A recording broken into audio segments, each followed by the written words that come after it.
হ্যাঁ, একটা কড়াই বসিয়ে দিয়েছি। আজকে আমি রান্না করছি, দেখো, পমফ্রেট পোস্ত।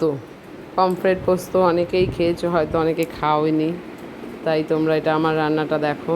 গরম হচ্ছে, আমার সর্ষের তেল দিয়ে দিয়েছি আমি প্যানে। এখন তেলটা গরম হচ্ছে, আমি মাছটাকে ভালো করে ধুয়ে রেখেছি। আর এটা একটা আমার পেস্ট, এই মশলাটা দিয়ে আমি রান্না করবার মধ্যে পোস্ত আছে, 4টে কাঁচা লঙ্কা দিয়েছি, জিরে দিয়েছি, আর সাদা সর্ষে আর কালো সর্ষে, এই কটা দিয়ে আমি একটা মিহি পেস্ট বানিয়ে নিয়েছি। ঠিক আছে, এবার দেখো আমি মাছগুলোকে ভাজতে বসিয়ে দিয়েছি।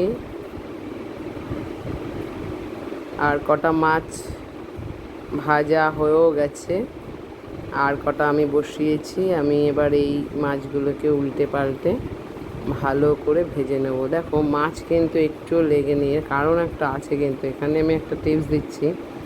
এরকম সামুদ্রিক মাছ ধরো, যেগুলো পমফ্রেট আছে, ভোলা আছে, পুঁটি না সরি, আরও তো অনেক কিছু আছে, চাপড়ি আছে, সব মাছগুলো ধুয়ে না দিলেও কিছু হয় না, তবুও যদি মনে হয় যে লেগে যেতে পারে, তো তখন নুন হলুদ দেবে, তার মধ্যে একটু আটা ছড়িয়ে দেবে, অল্প একটু আটা ছড়িয়ে দিয়ে তারপরে মাছগুলোকে ভালো করে গায়ে মাখিয়ে নেবে। তাহলে মাছগুলো তেলের মধ্যে ছাড়ার পরে সুন্দরভাবে ভাজা হয়ে উঠে আসবে, একটু লাগবে না এবং ভাঙবেও না। আমার মাছগুলো দেখো একটু লাগেনি। মাছগুলো সুন্দর করে লাল লাল করে দুপিঠে ভেজে নেবে, ভেজে তারপরে ভাজা হয়ে গেলে এক একটা করে আমি তুলে নেব। আমি এখানে ধরো 4 5 6 7 পিস মাছ রান্না করে দেখাচ্ছি।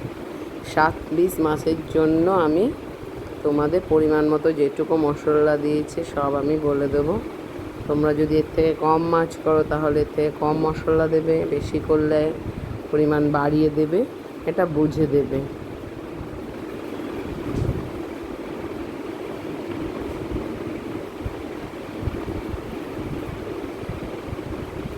পমফ্রেট মাছটা খুবই টেস্টি মাছ, ভাজাও ভালো লাগে, ফ্রাই করে ডালের সাথে খেতে। আজকে করছি কিন্তু পমফ্রেট পোস্ত।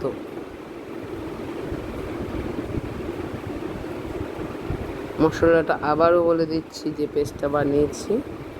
দেখো আমি তেলের মধ্যে কী দিলাম, কালো জিরেটা দিয়ে একটু নাড়িয়ে চাড়িয়ে ভাজা ভাজা হয়ে গেলেই আমি যে পেস্টটা করে রেখেছিলাম ওটা দিয়ে দেব।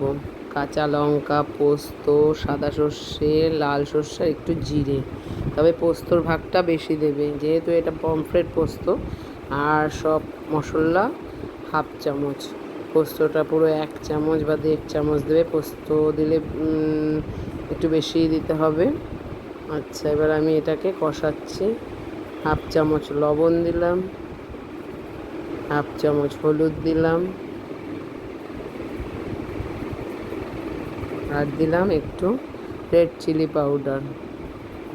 এবার লবণ হলুদ তোমরা তোমাদের স্বাদ মতো দেবে। এখন আমি কষাচ্ছি বলে দিলাম হাফ চামচ, এরপরে আমার একটু লাগবে। আচ্ছা, আমি এবার পাকা টমেটোটা কুচিয়ে রেখেছিলাম সেটাও এর মধ্যে দিয়ে কষাচ্ছি।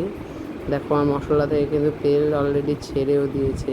খুব বেশি কষানো লাগে না, কেননা এটা সর্ষে পোস্ত, বেশি কষালে কী হয়, ঝোলটা তিতো হয়ে যায়। তো ওই জন্য অল্প কষানোতেই মাছের ঝোল হয়ে যাবে। টমেটোগুলো নরম হয়ে গেছে, একটু ঘেঁটে দেবে। দেওয়ার পরে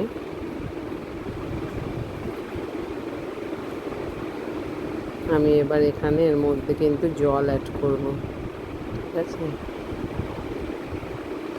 বন্ধুরা, তোমরা কিন্তু পমফ্রেট পোস্তটা করে একবার খেয়ে দেখো। আচ্ছা, আমি দেখো এবার জল দিয়ে দিচ্ছি। আমি ঠান্ডা জলই দিয়ে দিলাম, তোমরা গরম জলও দিতে পারো, কোনো অসুবিধা নেই। এবার আমি জলটা দিয়ে দিলাম পরিমাণ মতো দিয়ে, এবার এটাকে ভালো করে ফুটতে দেব। পমফ্রেট পোস্ত এটা যে একেবারে গা মাখা মতো করেছি তা না, এর সাথে একটু ঝোল রেখেছি। তোমার এটা ভাত দিয়ে খেতে হবে, যার জন্য একটু ঝোল রেখেছি। তোমরা যদি ভাবো যে আমরা একটু গামাখাই করবো, একদম মাছের সাথে শুধু মশলা লেগে থাকবে, তাহলে তোমরা এতটা জল দেবে না। তোমরা মশলাটা কষানোর পরে খুব অল্প জল দিয়ে দেবে, তারপরে ফুটে উঠলে মাছগুলো দিয়ে উপর থেকে একটু ধনেপাতা যদি খাও তোমরা, ধনেপাতা দিয়ে দিতে পারো। তবে আমি পোস্ত করছি, আমি এখানে ধনেপাতা দিচ্ছি না। আরও দুটো কাঁচা লঙ্কা চিড়ে আমি এর মধ্যে দিয়ে দিলাম। আগে আমি বাটাতে দিয়েছিলাম 4টে কাঁচা লঙ্কা, আর এখন দুটো কাঁচা লঙ্কার ফ্লেভারটা ভালো আসবে বলে চিড়ে দিয়ে দিলাম। এখন আমার এই মাছের ঝোলটা ফুটবে ভালো করে।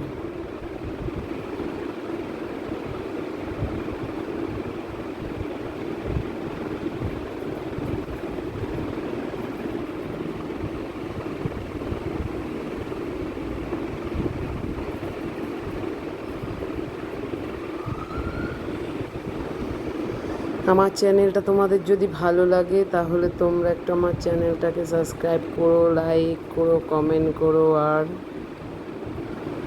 বেশি বেশি করে শেয়ার করো। তোমরা এটা রান্না করে খাও, কেমন লাগলো আমাকে কমেন্ট করে জানিও।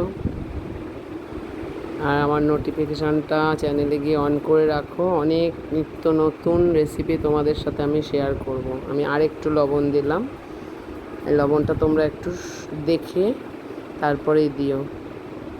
পমফ্রেট মাছ আবার বেশি লবণ হয়ে গেলে ভালো লাগে না। দেখো ঝোলটা রেডি হয়ে গেছে, আমি মাছটা কিন্তু সব মাছগুলো ঝোলের মধ্যে দিয়ে দিচ্ছি।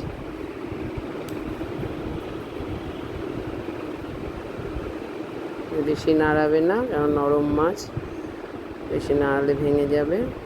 ওই জন্য এটাকে আস্তে আস্তে ঝোলের মধ্যে মাছটা দিয়ে এবার একটু না ফোটালে মাছের মধ্যে ঝোলের স্বাদটা তো ঢুকবে না। ওই জন্য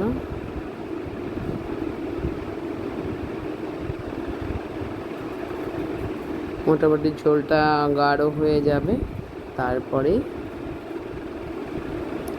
আমি ঝোলটাকে নামিয়ে ফেলবো। একটু উল্টে পাল্টে মাছটাকে দেবে।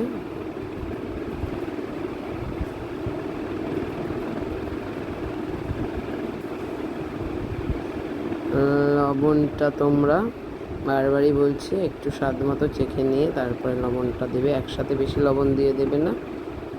আমি কিন্তু আরেকটু লবণ দিলাম। আমার মাছের ঝোল একদম রেডি হয়ে গেল।